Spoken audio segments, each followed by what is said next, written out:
What were Josiah Royce's ethical and religious views?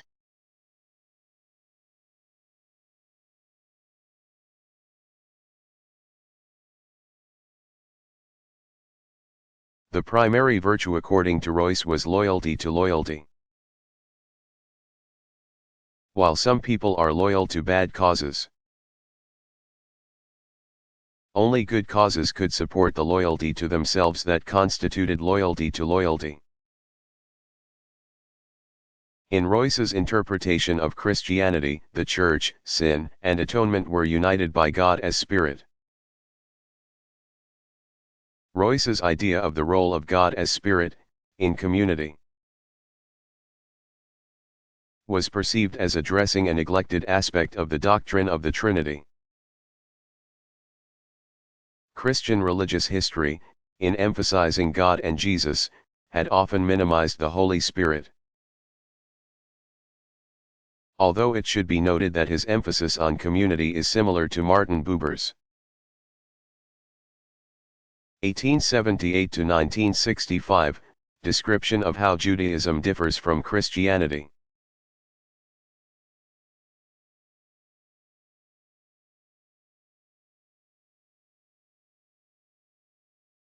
Who was Émile Durkheim?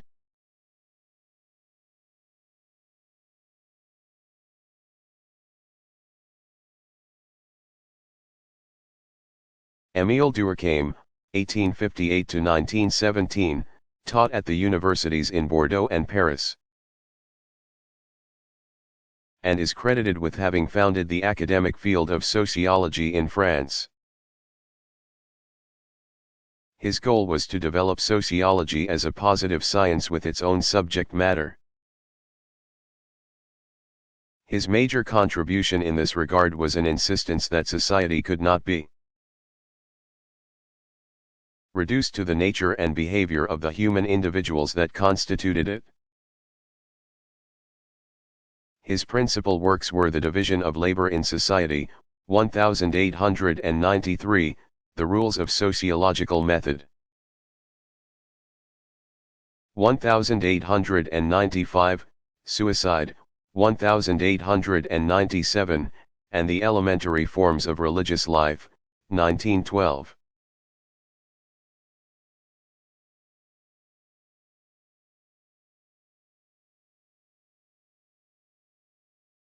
Who were the New England Transcendentalists?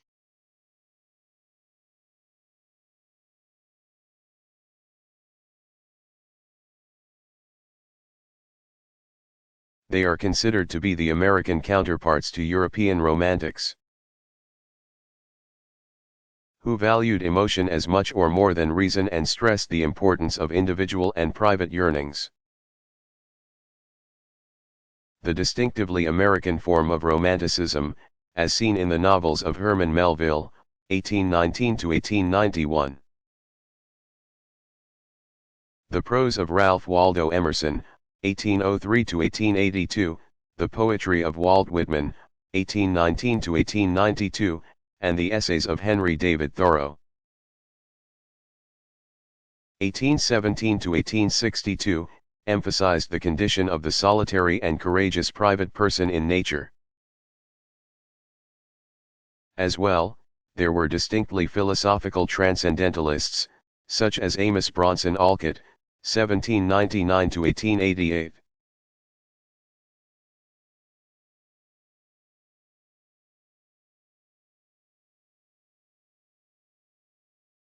Who was David Hume?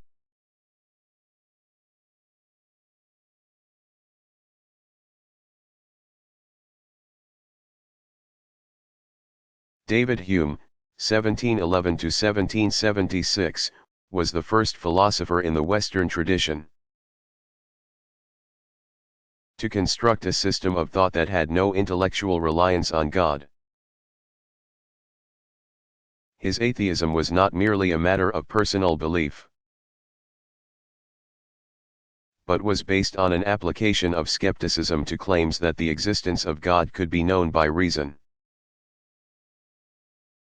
Hume extended that skepticism to the nature of knowledge about the world, as well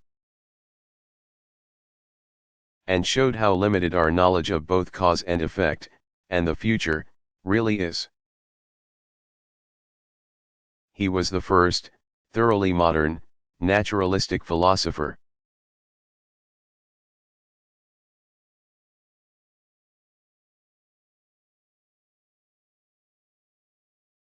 What characterizes 19th century philosophy as a foundation for current philosophical thought?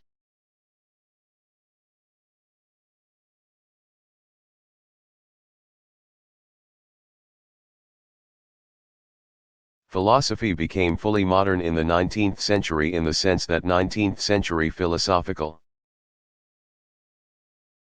schools of thought and methods of analysis are still practiced by professional philosophers today. Modern philosophy is characterized by empiricism on the one side and a reaction against empiricism on the other. It consists of a series of inquiries that continue to be used as classic foundations for contemporary thinkers, who build upon it still. Its primary founders flourished in the 19th and early 20th centuries. And they set the stage with problems that gave rise to existentialism and phenomenology, or continental philosophy, American philosophy, or pragmatism, Anglo-American analytic philosophy, including what is now known as philosophy of science, and the new philosophies of post-structuralism, postmodernism, feminism, and race and post-colonialism. The hallmark of modern philosophy has been a constantly renewed awareness of other fields as philosophically interesting, such as social criticism, political science, physical science, psychology, mathematics, logic, and literature, and new understandings of the human subject as both a generator and subject matter of philosophical thought.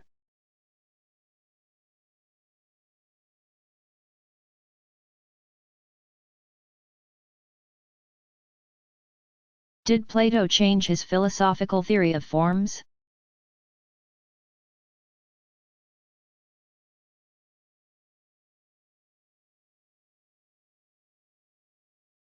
In the Philebus, one of his later works, instead of equating the good life with contemplation of the forms, Plato acknowledges that pleasure seems to be an important component of what is good.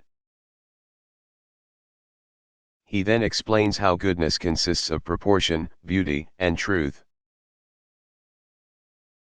and argues that intelligence is better than pleasure because it is closer to those three. This was a new, more down-to-earth theory of the good life for Plato because it suggested that the best life for a human being was a life of enjoyment of what seemed to be real, rather than a life dedicated to contemplating the forms.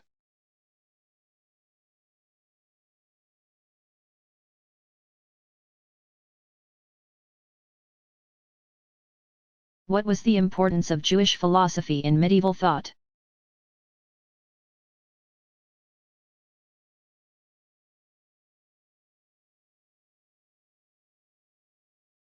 Moses Maimonides, or Moses son of Maimon, 1135 to 1204, who is also referred to as Rabbi Moses ben Maimon. Rambam had an extensive influence on subsequent Jewish scholarship. The ideas of Thomas Aquinas, c. 1225 to 1274, and many scholars thereafter. Maimonides, like Averroes, c. 1126 c. 1198, was born in Córdoba, Spain, and, also like Averroes, pursued an intense interest in Aristotle. While he intended his writings to be restricted to Jewish readers, His insights about the relationship between monotheistic religious beliefs and classical philosophical insights were studied by both Catholic and Islamic thinkers, as well as Jewish philosophers and theologians.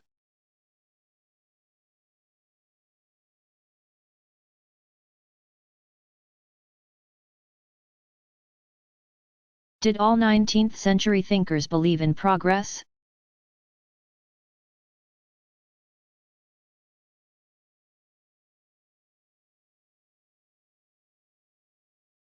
Thomas Edison, 1847 to 1931, certainly did. In 1876, when he set up his laboratory in Menlo Park, New Jersey, he committed himself to a minor invention every 10 days and a big thing every 6 months or so. Edison did get about 40 patents a year and over 1,000 before he died. Not everyone was so enthusiastic about new machines, though. Thomas Carlyle, 1795 to 1881, for example, wrote in 1829 in Signs of the Times, an essay that was published in the Edinburgh Review. The signs being the age of machinery. That the shadow we have wantonly evoked stands terrible before us and will not depart at our bidding.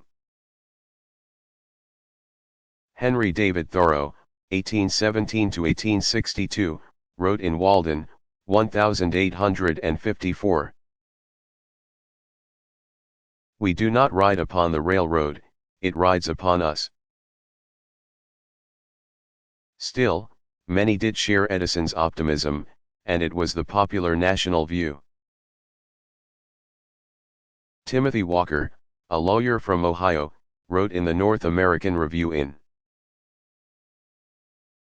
1831 that machines free ordinary people from burdensome labor and promote democracy.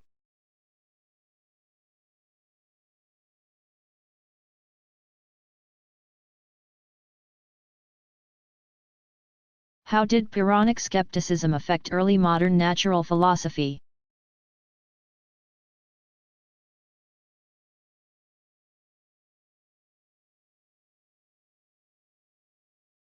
If there could be no certain knowledge about the world, this left the uncertainty of sense knowledge as the only knowledge available about the world. Modern natural philosophy, or modern science, was based on the principle that sense knowledge is the foundation of all our knowledge about the world.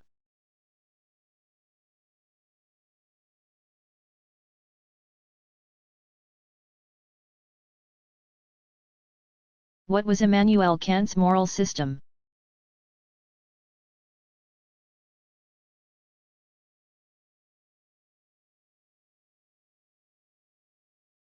Kant's moral starting point is the distinction between things that are instrumentally or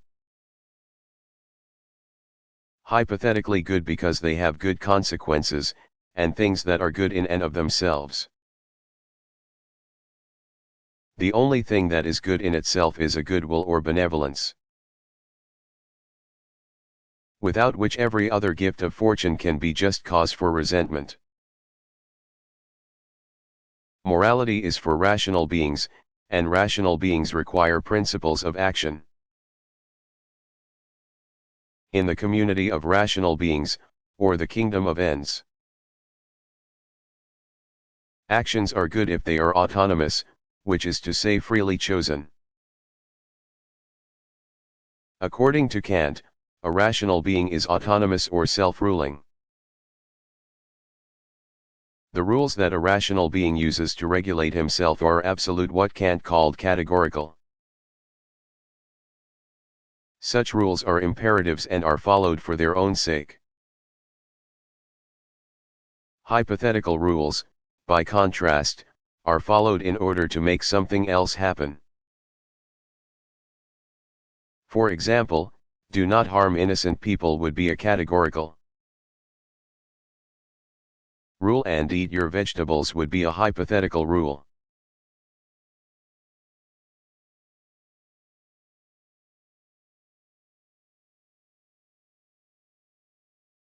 What was Hobbes' belief about free will?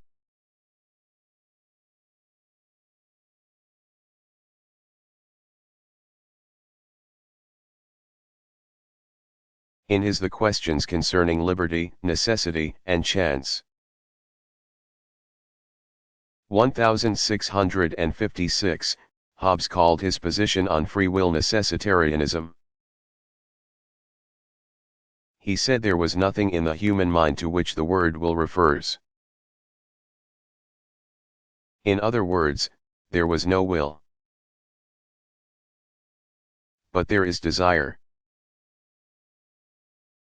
And what we call will is the last desire before we make up our minds to do something. The entire person can be free, however. Human freedom, according to Hobbes, consists in not being prevented from doing what one desires to do. Freedom, in his view, is thus nothing more or less than liberty. Hobbes also believed that all actions have causes or are necessitated. But we are responsible legally for what we do because it is. Just that we be punished for our decision or will in the matter. The purpose of such punishment is to deter others from misbehaving and preserve justice.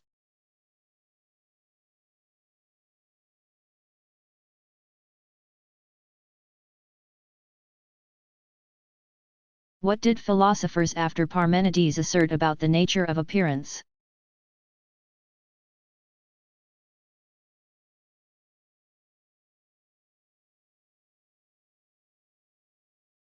Before Plato, there were several attempts by philosophers to rescue the reality of changing, moving components of our ordinary experience from Parmenides. Claim that the only thing that is real is the one, which does not change. These philosophers who came after Parmenides tried to establish the reality of things that move or change. Or in other words, they wanted to reassert common sense against Parmenides'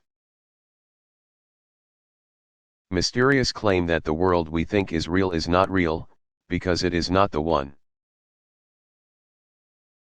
Plato returned to Parmenides' ideas as a foundation for a more elaborate distinction between appearance and unperceived reality. Although for Plato the unperceived one was in fact many. Aristotle provided the most successful defense of common sense and of the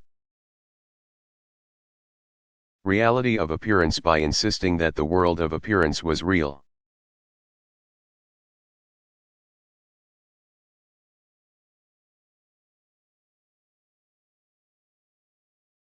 How have consequentialists responded to criticism?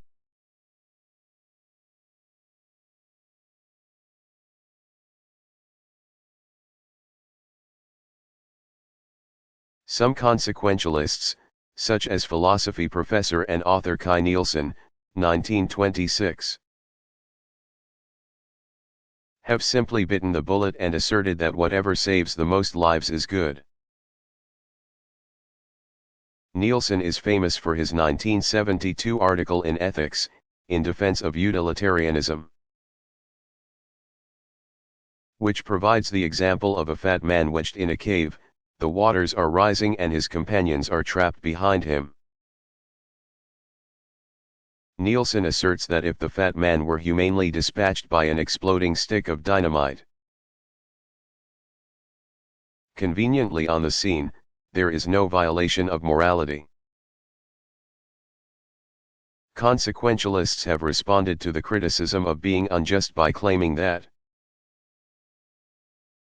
rule consequentialism can allow for justice because a just rule will result in better consequences. And in the long run unjust behavior will fail to improve people's lives. For example, In an immediate situation, a doctor might sacrifice a healthy patient so that 6 others who need organ transplants may live. But the rule followed in the sacrifice of the healthy patient would undermine confidence in doctors. And in the long term, more harm than good would result from killing the healthy patient. Others have pointed out the obvious problem of calculating consequences in the future. Another strong objection to consequentialism, voiced by Bernard Williams, 1919 to 2003, is that the focus on results with everyone counting the same undermines the integrity of an agent by ignoring the importance of personal projects to that agent. In a famous example, Williams imagines that a traveler is asked to kill 1 Indian to save 9 more from being shot. He argues that the consequentialist approach violates the importance to the traveler of his own moral identity as someone who does not kill others.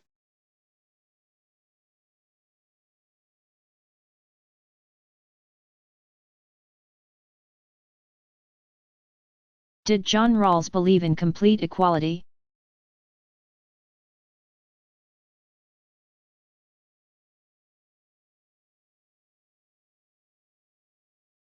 No, Rawls, 1921 to 2002, was not an advocate of total distributive justice or the ideal that all members of society should receive equal amounts of everything. But he applied the standard of fairness to inequalities through his difference principle.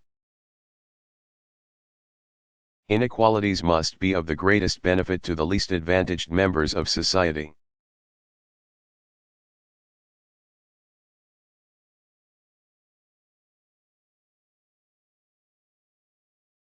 What was Immanuel Kant's second formulation of the categorical imperative?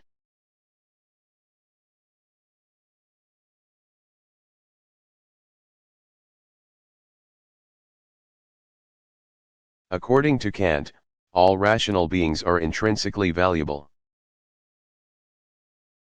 And in the kingdom of ends, no one is a means to the end of anyone else. In the world of affairs, what we do and who we are have prices. But in the kingdom of ends there are no prices, only dignities. The second formulation of the categorical imperative is that one must always act to treat humanity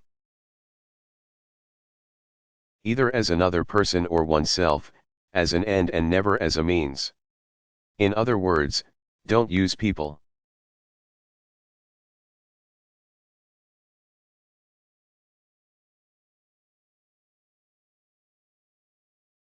Who was Robert Nozick?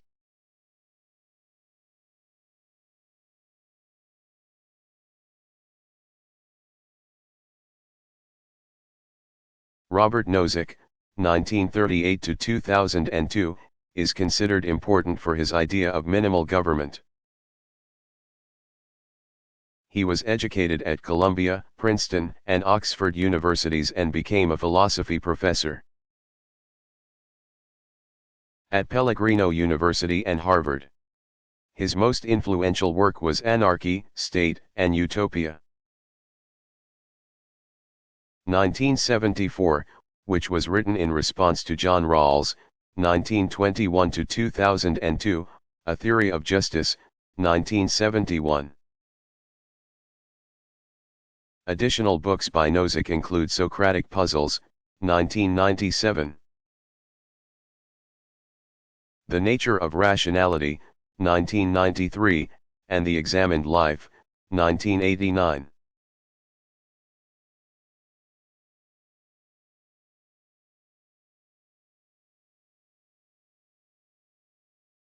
Who was Francisco Suarez?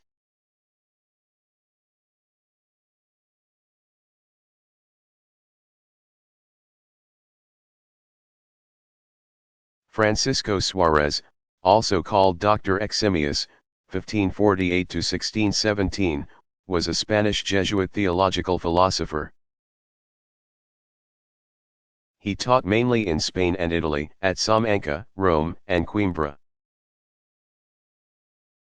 He wrote on law, 1612, on the Trinity, 1606, and on the soul, 1612.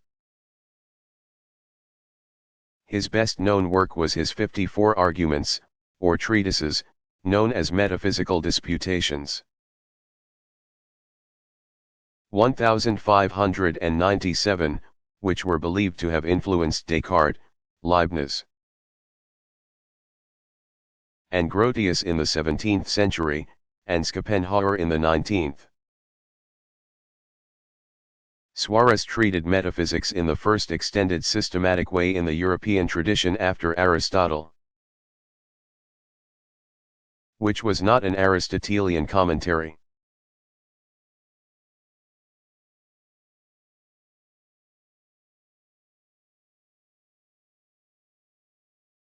Who was Hannah Arendt?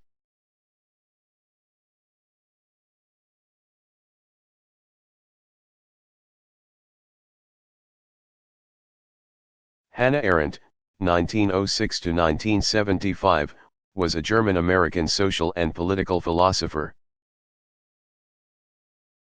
who taught at the New School after World War II. She attended the University of Marburg, where she began the affair with Martin Heidegger. 1889 to 1976, that was to become a lifelong relationship. They broke up and came together repeatedly. Arendt wrote her dissertation on St. Augustine with Karl Jaspers, 1883 to 1969, at Heidelberg University. She was married to the philosopher Gunther Enders, 1902 to 1992, in 1929, but they divorced. In 1937, she was not allowed to continue her habilitation because she was a Jew.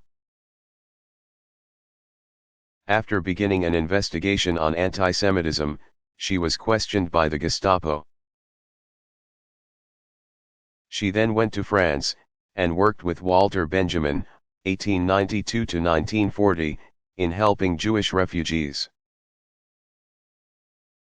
Her own imprisonment at Camp Gurs ended with her escape. In 1940 Arendt married Heinrich Blücher, 1899 to 1970, a poet, philosopher, and former communist. With Blücher and her mother, she escaped to the United States from Vichy, France on phony visas, with the assistance of Hiram Bingham IV, an American diplomat. After World War II, Arendt testified for Heidegger in a denazification hearing, and she wrote an admiring essay about his work in a philosophical celebration of his 80th birthday. Arendt was director of research for the Commission of European Jewish Cultural Reconstruction, which led to frequent returns to Germany after 1944. In the United States she taught at the University of California at Berkeley, Princeton University, Northwestern University, and the New School. She was not particularly progressive in the American social context, supporting racial segregation at the beginning of the civil rights movement, and refusing to be identified as a feminist during the period of women's liberation. Her main works are The Origins of Totalitarianism, 1951, The Human Condition, 1958. On Revolution, 1963, On Violence, 1970, Eichmann in Jerusalem, 1963, and The Life of the Mind, 1978.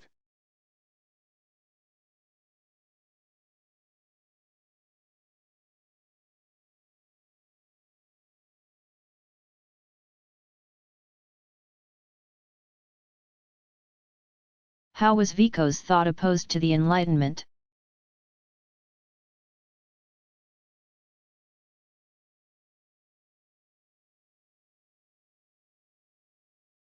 Vico's main thesis was, the order of ideas follows the order of things.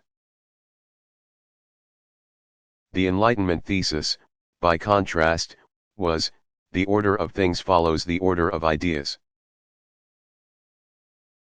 That is, Vico thought that ideas are the result of physical reality. Whereas Enlightenment optimists held that reality can be directed by reason.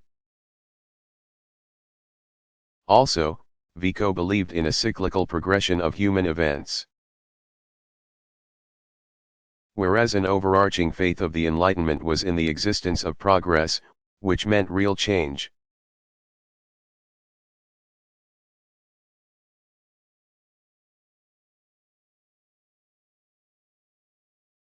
What is the philosophy of biology?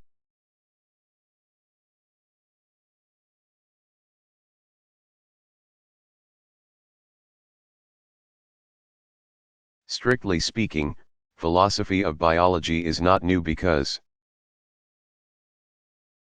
it has been part of philosophy since Aristotle, 384 to 322 b. CE. However, recent thought about how living systems are different from the inert subject matter of physics and chemistry have resulted in new philosophies of biology as a distinct theoretical/philosophical subject. Moreover, social controversies, such as popular debates about creationism and evolution, and beliefs in individual self-determination versus genetic determinism, have injected new vitality into older issues in philosophy of biology.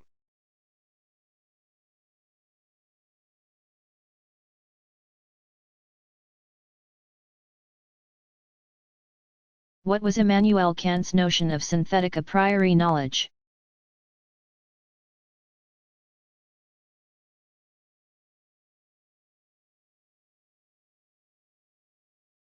Knowledge is synthetic or ampliative, according to Kant. If it is about objects that can be experienced in the world, it is a priori if it can be known without experience.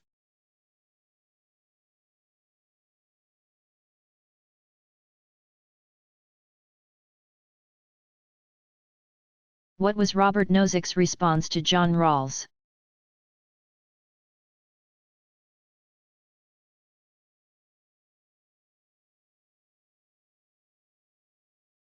First, Nozick, 1938 to 2002, held that rights were inviolable. Second, he argued that a minimal state could develop without violating rights, but that a Rawlsian state could not because of the difference principle. Nozick argued that any state based on the principle of helping the disadvantaged required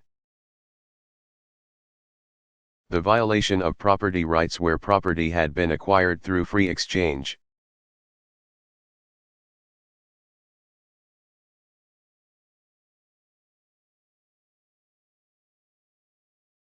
What is philosophical about feminist philosophy?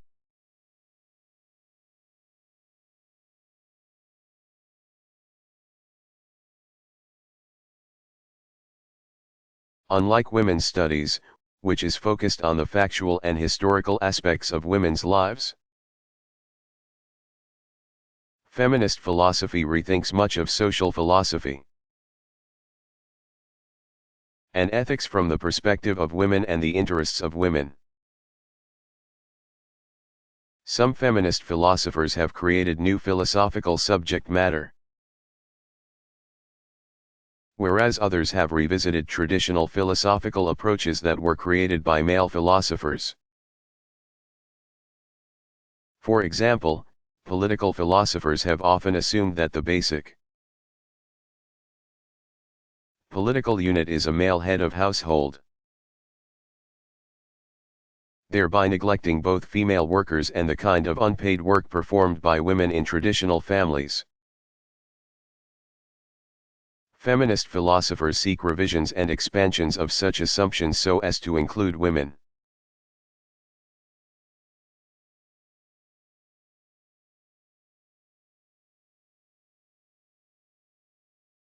What were John Stuart Mill's views on marriage?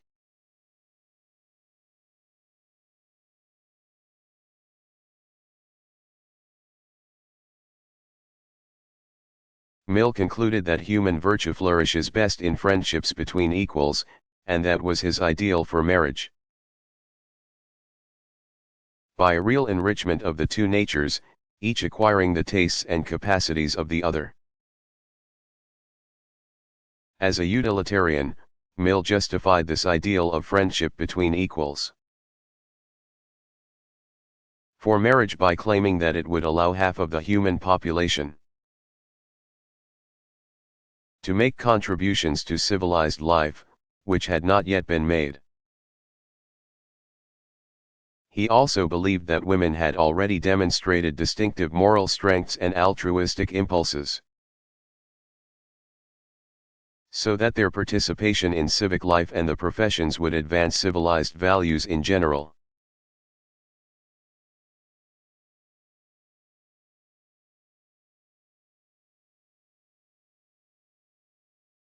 What did Alfred North Whitehead think the world was composed of in reality?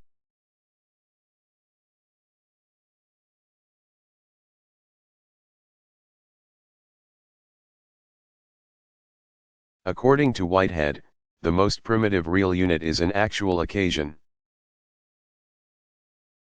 which is not anything or substance that persists in time, but a process of becoming. This process of becoming is related to every other process of becoming, or as Whitehead's commentators have explained, the basic unit of reality is a Leibnizian monad that has windows on every conceivable surface. The entire world is organic and nature is a structure of evolving processes. Reality is process. Moreover,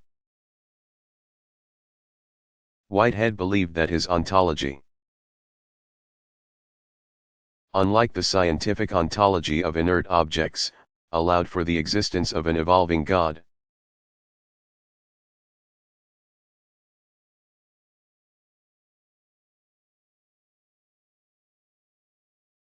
Who was Henry Sidgwick?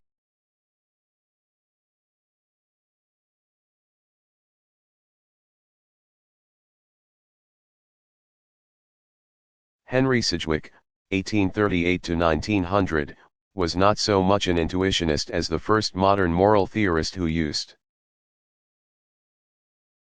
a combination of common sense and shared intuitions to assess the competing moral theories of his day. As a professor at Cambridge University, he was active in founding Newnham, the first college for women. His wife, Eleanor Mildred Balfour, whose brother, Arthur, was later Prime Minister of England, became principal of Newnham in 1892. The Sidgwicks collaborated on many reform and intellectual projects, including investigations into parapsychology. Sidgwick's principal works are The Methods of Ethics, 1874, and Outlines of the History of Ethics, 1886.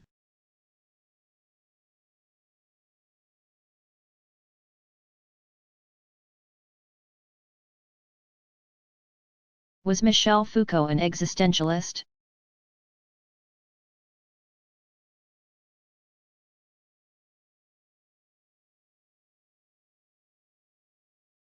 Foucault's philosophy was mainly social criticism rather than the theory of self-creation associated with existentialism. However, in his own life, he became notorious for unconventional and spontaneous behavior in ways that the public has associated with existentialism. During the last years of his life, Foucault was active in the world in ways that some found shocking, both politically and personally. In a late interview he said, "Well, do you think I have worked all these years to say the same thing and not be changed?" Foucault first visited the United States in 1970 to lecture at the University at Buffalo, State University of New York, later visiting the University of California, Berkeley. He took LSD at Zabriskie Point in Death Valley National Park, and referred to the experience as life-changing in positive ways. In the late 1950s, he went to Iran, and after the revolution he supported the new reactionary government. His essays about Iran, published in the Italian newspaper Corriere della Sera, provoked controversy when they were translated into French and English in 1994 and 2005, respectively. Foucault was in a committed 25-year relationship with Daniel Deford, a former student. He described it as having lived in a state of passion, adding that at some moments this passion has taken the form of love. Much has been said and written about Foucault's exploration of homosexual bars and sex clubs in the Castro district of San Francisco. Foucault died of an AIDS-related infection. Although this was not admitted at first, when his death was announced in Le Monde. Before he died, Foucault destroyed massive amounts of his unpublished writings and directed that other manuscripts be destroyed also.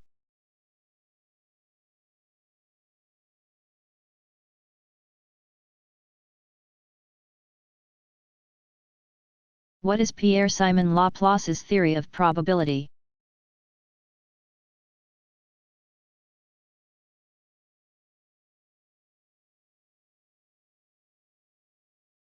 The fact that we do not know certain things gives rise to the idea of probabilities.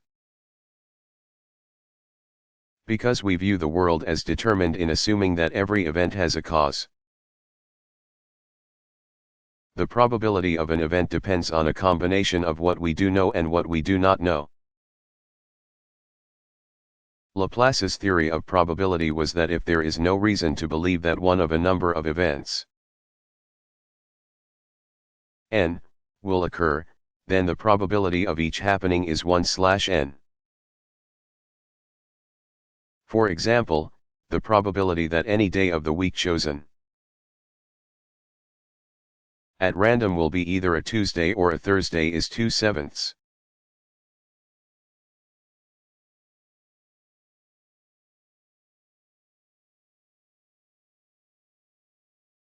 How did Augustine support the theology of the Church with philosophy?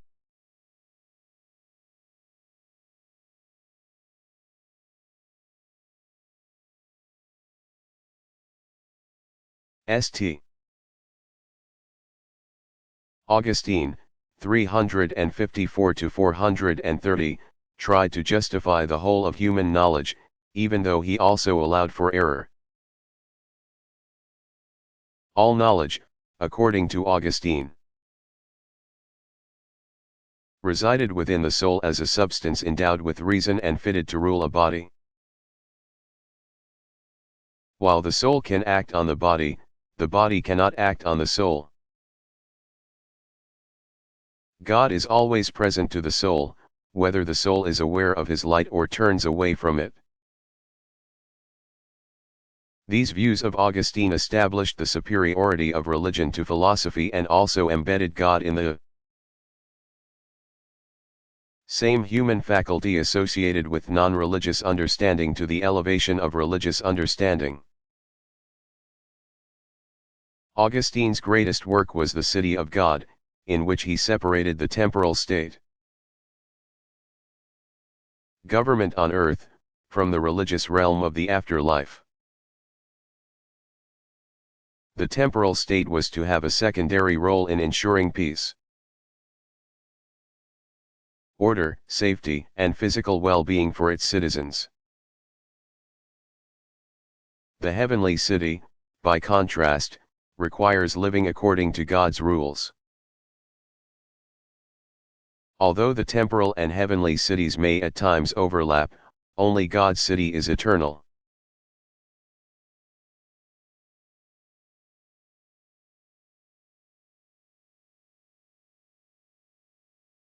What did George Herbert Mead contribute to philosophy?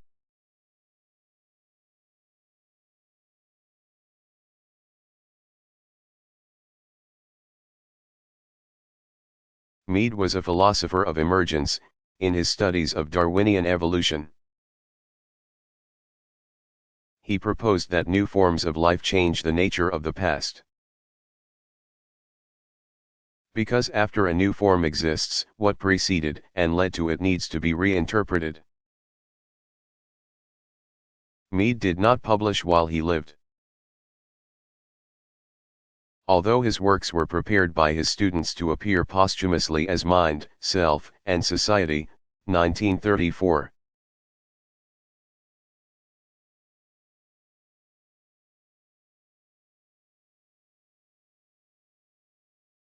Who was Galileo?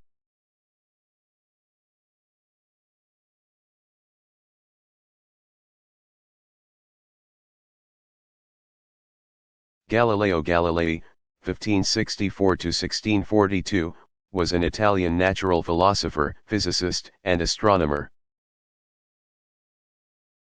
He defended the Copernican system in dialogue concerning the two chief world systems, which included a series of arguments against Aristotelian astronomy. Most strikingly, he argued that the heavens and earth had the same kind of motion and that it was not necessary to postulate a teleological or goal-driven system for celestial movement. That is, it was not necessary to claim, as Aristotle had done, that the movement of the heavenly bodies was caused by what they were striving for.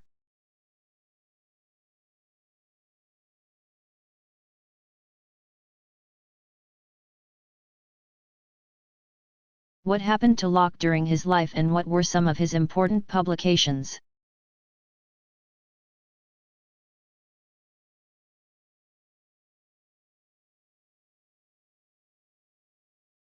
John Locke was born in Rington, Somerset, England. His father was an attorney and justice of the peace who fought on the parliamentary side against Charles I. At Westminster School, which Locke began attending in 1646, he learned the classics, Hebrew, and Arabic. From Westminster, he went to Oxford University, where he disagreed with the scholastic philosophy that was taught. After he achieved his master's degree, he lectured in Latin and Greek. And in 1664 he was given the position of censor of moral philosophy. When his father died in 1661, Locke inherited enough money to be financially independent. He soon met such famed scientists as Robert Boyle, Isaac Newton, and renowned physician Thomas Sydenham, who inspired Locke to train as a medical doctor. Locke never practiced medicine but was considered knowledgeable in this area all his life. In 1666, Locke met Lord Ashley, Earl of Shaftesbury. Shaftesbury suffered from an infected cyst on his liver, and Locke oversaw his surgery, including the insertion of a silver tube to drain the wound. The Earl's gratitude after recovery resulted in a long-term patronage. Shaftesbury supported Locke's philosophical endeavours and his nomination to the Royal Society. In 1668, conversations with colleagues Locke met through that connection resulted in the early drafts of his An Essay Concerning Human Understanding, 1689. Locke also served Shaftesbury in practical political ways that resulted in some of his most important contributions. He drafted a constitution for British colonial Carolina, and was secretary to the Council of Trade and Plantations. Shaftesbury was tried for treason due to his leadership of the parliamentary opposition to the Stuarts. He was acquitted, but left England for Holland. Locke also left, and while he was in Holland, his position at Oxford was taken away by the king. Then James II denounced him as a traitor after the Duke of Monmouth's failed rebellion. Locke continued to write, working on an essay concerning human understanding. 1689, and his first letter concerning toleration, 1689. He also became involved with the plan to put the Protestants William and Mary on the English throne. Locke advised William, and after the glorious rebellion of 1688, he escorted Mary, Princess of Orange, on her ship back to England. In 1689 and 1690, Locke's two major works, An Essay Concerning Human Understanding and two treatises of civil government, were completed. Always suffering from poor health, Locke then retired from his active involvements in politics. Still, he went on to write some thoughts concerning education, 1693, and the reasonableness of Christianity. 1695, followed by a vindication of the reasonableness of Christianity, 1695. This last work sparked a controversy between Locke and Edward Stillingfleet, Bishop of Worcester. Locke's denial of evidence for substance was taken by Stillingfleet to be a denial of the Anglican Church's doctrine of the Trinity, as well as a barrier to life after death through the immortality of the soul.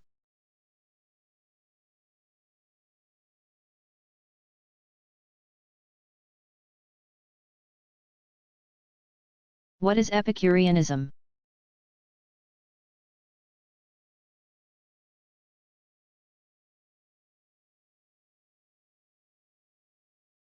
Unlike its namesake today, which connotes an enjoyment of good food and fine wine, ancient Epicureanism was an austere doctrine. It was founded by Epicurus, 341 to 271 BCE, and his colleagues Metrodorus of Lampsacus, 331 to 277 BCE, Hermarchus, dates unknown, and Polyanus, dates unknown. Epicurus set up communities at Mytilene, Lampsacus, and on the outskirts of Athens, where his school was known as the Garden. Epicurean practice required detachment from political life, although not opposition to it, and time spent in philosophical discussion with friends. Epicurus wrote letters on physics, astronomy, and ethics, as well as maxims, and a major work, on nature, little of which has survived. He was an atomist, as Democritus, c. 460 to 371 BCE, had developed the theory. except that he thought atoms themselves contained sets of minima, parts of atoms that cannot be further divided. According to Epicurus, the atoms are in constant motion, with swerves and collisions that have resulted in the formation of bodies as we experience them. There is nothing godlike outside of life and society as we know them. And the gods should just be viewed as ideal models for our own behavior. Death is not to be feared, because we will merely dissolve into our constituent atoms, which are incapable of feeling pain or anything else. Epicurean ethics held that pleasure is our only good, it is better even than virtue. Pain is the only evil. Pleasure should be sought in stable ways, which makes a simple life necessary. We should satisfy only our most necessary desires in the company of friends like us. The highest pleasures are katastomatic, or those related to satisfaction. The kinetic pleasures that result from stimulation merely increase our insecurity. They are like desires. Our ultimate goal should therefore be the absence of pain via a simple life for the body and the study of physics for the soul. This will result in ataraxia, or freedom from disturbance.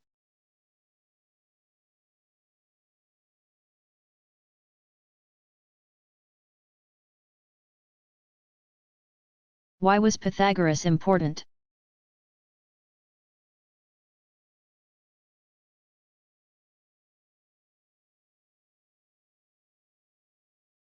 Pythagoras, c. 570 to 495 BCE, is credited with inventing the word Philosophia. He was born in Samos but settled in Croton, where he founded a brotherhood that was a school, a way of life, and a set of religious and political beliefs. Pythagoras discovered that the musical interval marked by the 4 fixed strings on 7-string lyres could be explained by ratios of the numbers 1, 2, 3, and 4. This was an important realization that forms the basis of the concept of harmony in music. Pythagoras went on to explain how number systems correspond to natural phenomena such as the movement of celestial bodies. Pythagoras' insight about mathematics is relevant today, because mathematics is the language of modern physics. Pythagoras and his followers also had a great interest in numerology and theories of the mystical significance of numbers. They embraced music as the spiritual side of number and believed that the right practices in daily habits and diet, as well as playing musical instruments, could enable them to hear the music of the stars and planets. They were strict vegetarians, except for a prohibition against eating fava beans.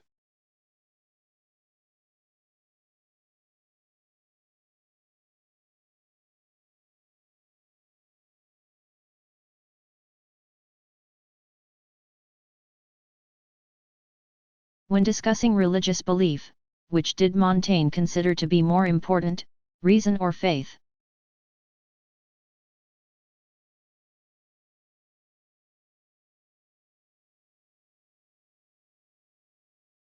In considering reason versus faith as a foundation for religious beliefs, Montaigne, 1533 to 1592, claimed that faith, simple belief, was the best course, because all reasoning can be shown to be unsound. Philosophical views had been in conflict since the ancients, so only Pyrrhonic skepticism, with its prescribed suspension of judgment, was acceptable. There was no certainty even in the knowledge of the new sciences. Since the experts disagreed and scientific knowledge was subject to change.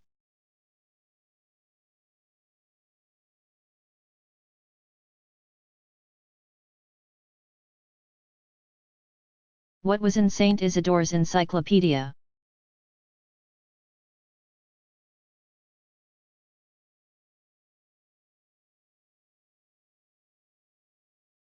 Saint Isidore of Seville's, c. 560-636, Encyclopedia. The etymology was an ambitious attempt to compile all the knowledge of its day in one source. It contained everything that was known and believed at the time, with little critical editing. For example, under A was an entry on the atomic theory, but there was also an entry on the mythical antipodes, who were said to populate rocky plains in the south of Africa.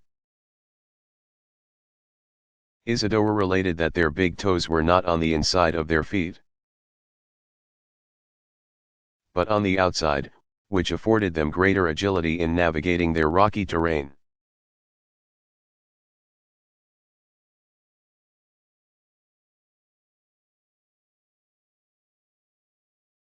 What is the distinction between deep and shallow ecology?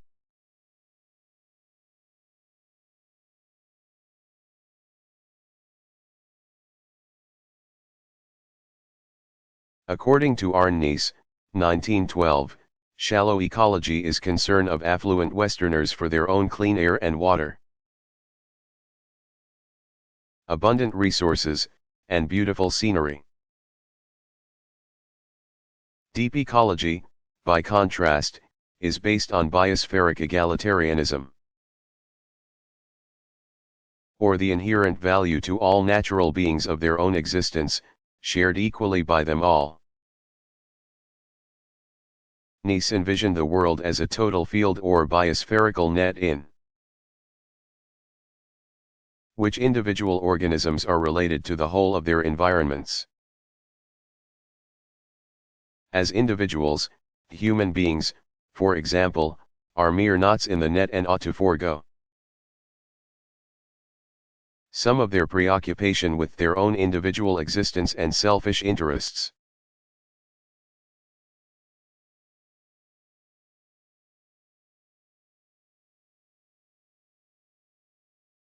What was Hobbes' solution to Descartes' mind-body problem?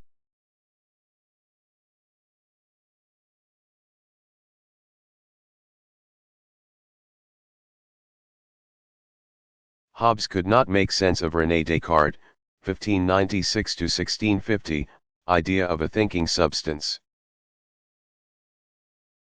He first criticized Descartes for confusing the thing that thinks with the action of thinking. And then, concerning the thing that thinks, Hobbes wrote that a thinking thing is something corporeal. This is because it seems that the subjects of all actions are comprehensible only if they are conceived as corporeal or material. What this amounted to in the history of metaphysics was that Hobbes solved the mind-body problem by denying that there existed a non-material substance of mind, because everything that existed had to be material.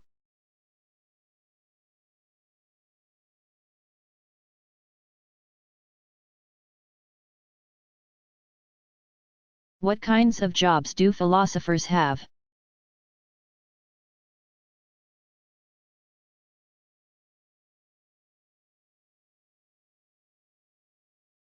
Since about 1940, most professional philosophers have been employed as teachers in colleges and universities. They also advance the discipline of philosophy by publishing books and articles.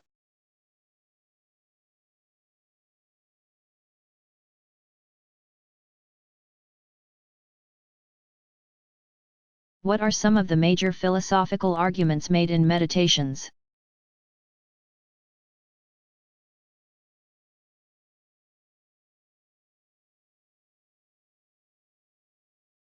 Descartes believed it was necessary to take the entire edifice of knowledge down to its foundations to remove existing error. His method was not to doubt everything for the sake of skepticism itself,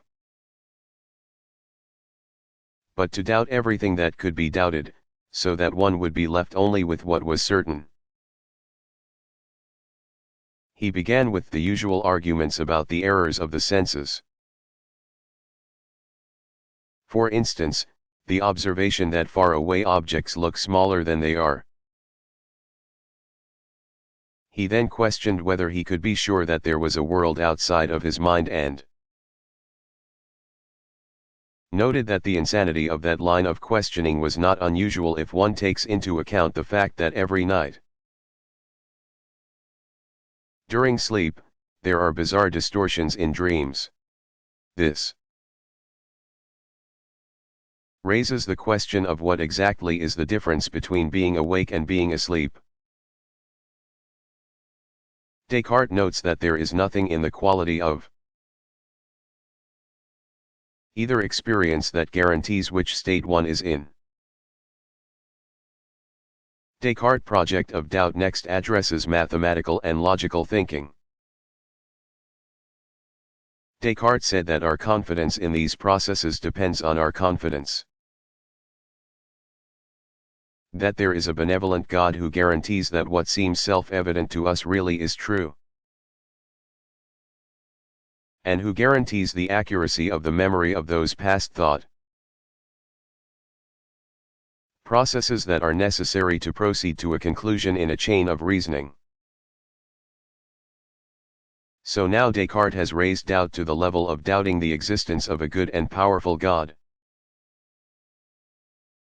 which he himself regards as a very disturbing and distressing predicament. So now Descartes has raised doubt to the level of doubting the existence of a good and powerful God, which he himself regards as a very disturbing and distressing predicament.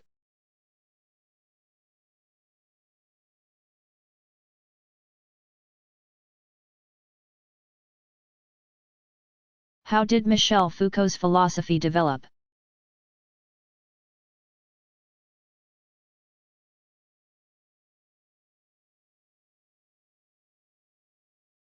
Foucault went back to René Descartes, 1596 to 1650. To show that the designation of insanity was the product of an age that valued reason in a certain form. He thought that medical practice in general required a certain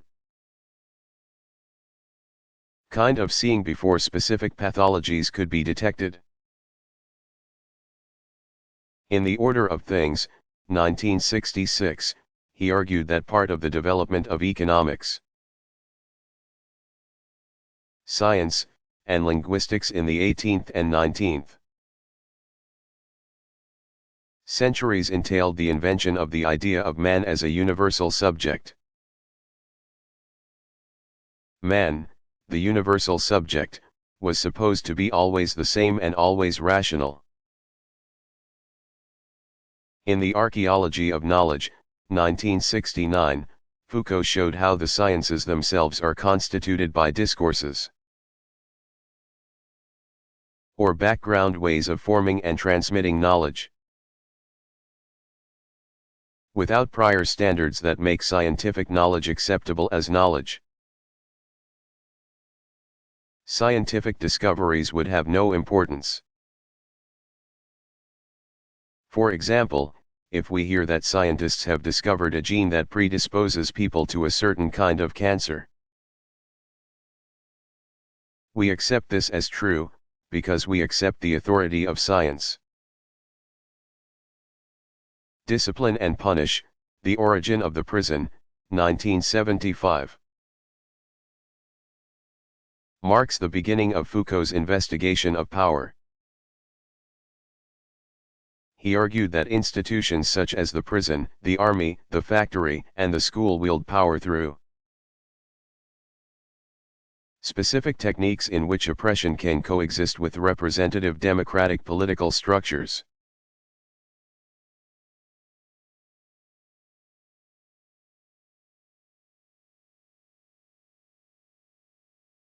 How did W. V. Quine naturalize epistemology?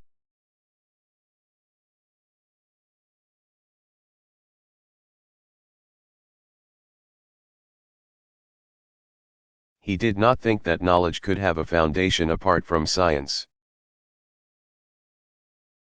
and that instead of philosophical epistemology there should be a scientific explanation of how we construct our web of knowledge and why and how that web is successful. Quine had a flexible view of knowledge and thought that theoretical terms did not have definite or fixed meanings,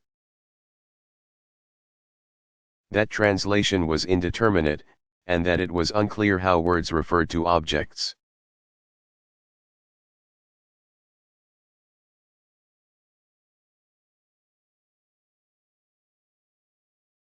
Did philosophy lead to the other sciences all at once?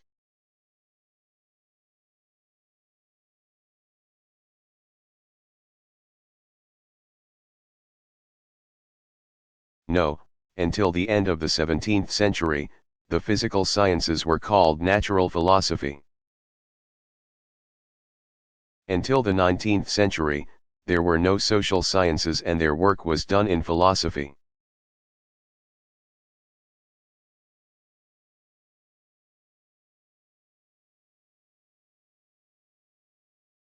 Who was Karl Popper?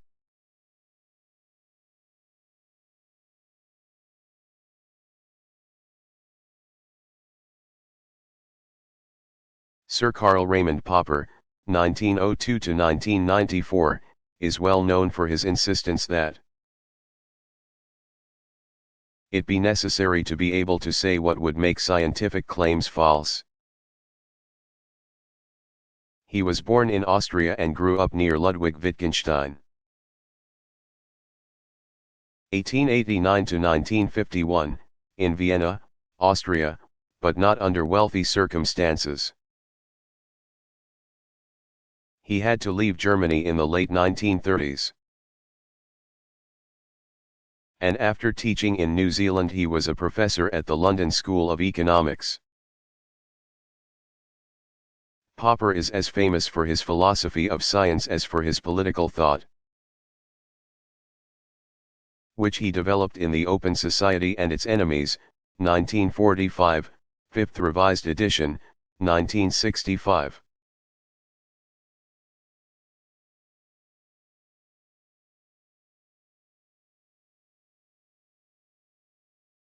How was Simone de Beauvoir influential as a feminist?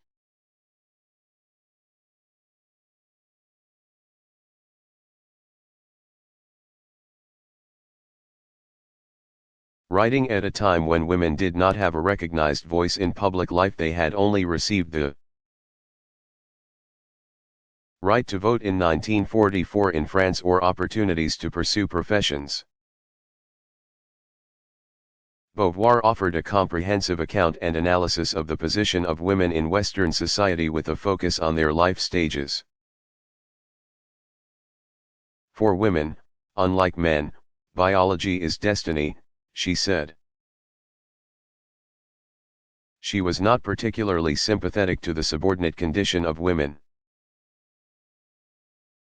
Generally, because she thought that they too easily accepted their secondary passive roles in comparison to the leading active roles allowed and expected of men. Beauvoir did not clearly indicate ways in which women could realize their human freedoms and transcend their object-like status, or immanence, as human beings who were not only objectified by men, but who seemed too content to objectify themselves. However, she began a trend in social and political activism, as well as intellectual life. which recognized and addressed the ways in which women were the second sex.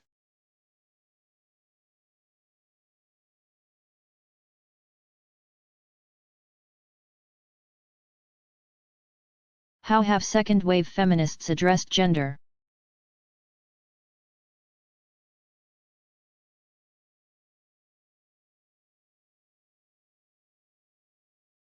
They have criticized the social norm of compulsive heterosexuality, on the grounds that the human sex-gender system is a system of power that benefits men at the expense of women. Some of this work has consisted of the deconstruction of gender as natural and a valorization of love between women. Judith Butler, the professor of rhetoric and comparative literature at the University of California at Berkeley, has challenged heteronormativity in Antigone's claim, kinship between life and death. 2000, and Gender Trouble, Feminism and the Subversion of Identity, 1999. Butler is famous for her deconstruction of gender into performances of gender. Sarah Lucia Hoagland, in Lesbian Ethics, Toward a New Value, 1988, and Marilyn Fry in The Politics of Reality. Essays in Feminist Theory, 1983, developed foundational views of this perspective.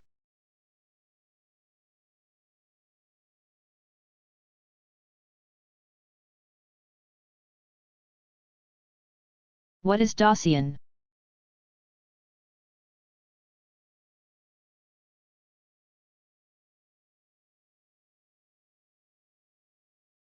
Dawsian is Martin Heidegger's term for a human being. Its literal meaning is being there. Heidegger intended by this term to convey that human beings are not simple, self-contained biological beings, but that they are always concerned with things beyond their physical selves. With things in the world, other people, and the future.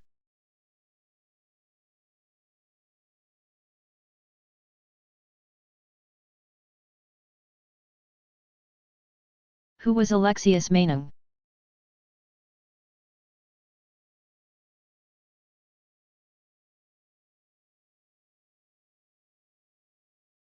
Alexius Meinong, 1853–1920, was born in Lemberg, Austria, and studied philosophy with Franz Brentano.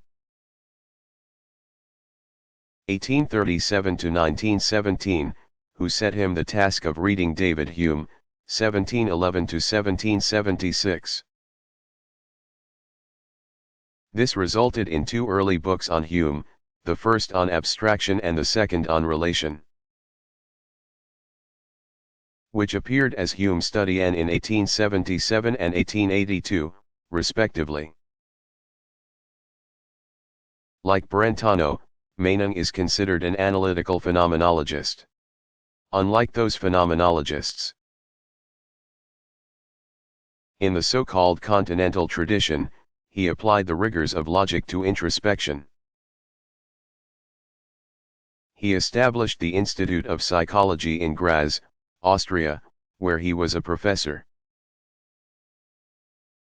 Meinong is best known for his theory of objects and values, and his principal publication is On Assumptions, 1902.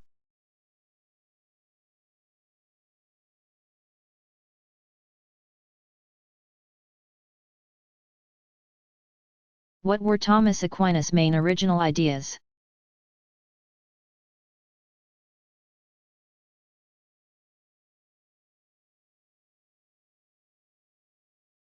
Although Thomas Aquinas, 1224–1274, was deeply influenced by the work of the Aristotelians,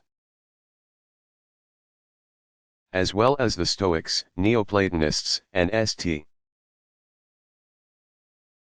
Augustine, 354–430, his resolution of past philosophy with Christian theology is considered unique.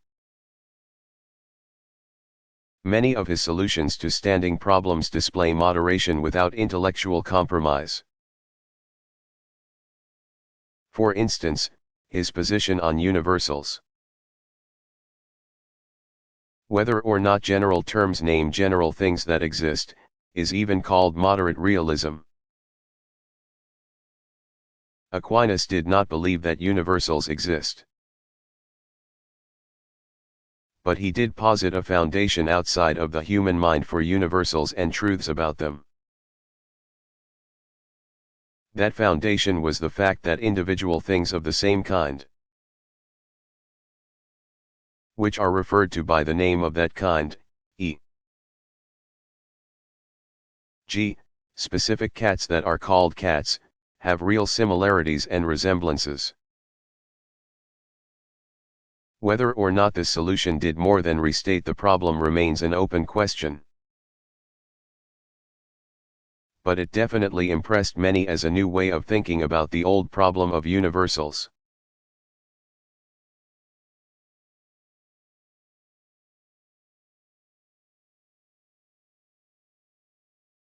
What was Ralph Waldo Emerson's infamous Divinity School address?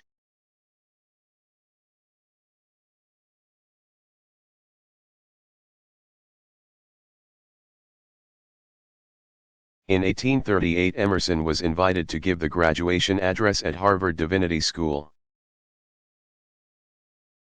He said that while Jesus was a great man, he was not God. This enraged the Protestant community, who termed him an atheist and corrupter of young minds. He was not asked back to Harvard for 30 years. However, by the late 19th century, the doctrine that Jesus was not God was routinely accepted by Unitarians. Unitarians to this day reject the idea of the Trinity, which entails that Jesus was God. Although they recognize him as an extraordinary human being, perhaps even supernatural.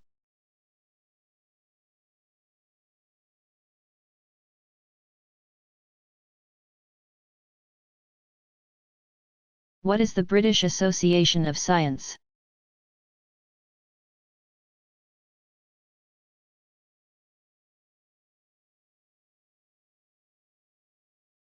The purpose of the British Association of Science is to promote sustainability and make science and technology accessible to the public. However, on the organization's website they credit David Brewster, who invented the kaleidoscope in 1815, as its principal founder, not William Whewell. The association now has about 3,000 members, is mainly concerned with the popularization of science, and sponsors a young scientist program that has about 12,000 members. Each year since 1932, the British Association of Science has held a Festival of Science, featuring hundreds of speakers. You can learn more about their current activities at http://www.the-ba.net/the-ba.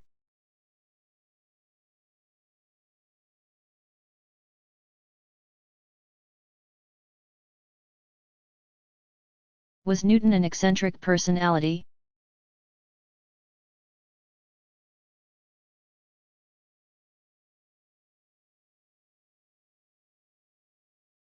According to historical anecdotes and gossip, the answer would have to be yes. There is evidence that Newton, 1642 to 1727, was eccentric and did not interact well with authors. His main quirk was his secretiveness about his work. He did not even communicate the success of his early research to others until 1669. To this day, it is not clear when he did what or which recorded intuitions correspond to what publications. after he got the position of Lucasian Professor of Mathematics at Cambridge, except for 3 or 4 weeks a year.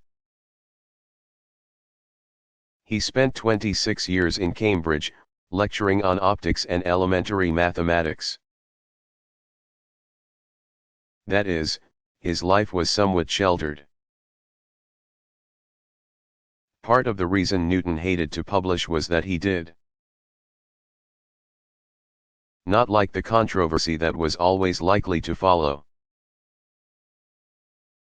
When in 1684 the Royal Society appointed a committee, led by Edmund Halley, 1656 to 1742, to remind Newton of his commitment to publish Principia Mathematica, Halley had to persuade him to include the third book, which contained the application of his system.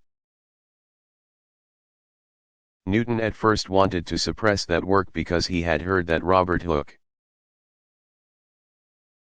1635 to 1703, claimed to have had the same system before him. Indeed, when Newton had related his discoveries about the decomposition of light, or what the components of light are, to the Royal Society in 1672, Robert Hooke and others disagreed with part of how he explained his findings. Newton refused to discuss the matter or publish his work until after Hooke died. The Principia manuscript was finally delivered by a Dr. Vincent, husband of Miss Story, at whose house Newton had lodged in his teens. Apparently she had been the sole romantic interest in his entire life. Biographers relate that Newton had a psychological breakdown from 1692 to 1693. Following unsuccessful attempts to get a prestigious and lucrative government position through the efforts of his friend Charles Halifax, Newton wrote to Samuel Pepys, 1633 to 1703, that he was extremely troubled at the embroilment he was in and that he would have to withdraw from Pepys and his other friends. He then wrote to John Locke, 1632 to 1704, apologizing for being of the opinion that you endeavored to embroil me with women. Locke was kind and reassuring, and Newton apologized further, claiming overwork and lack of sleep. Apparently, there had been no basis in fact for Newton's belief in having been embroiled. Newton did have an embroiled dispute over whether he or Gottfried Wilhelm Leibniz, 1646 to 1716, had first invented the theory of flux ions or the differential calculus.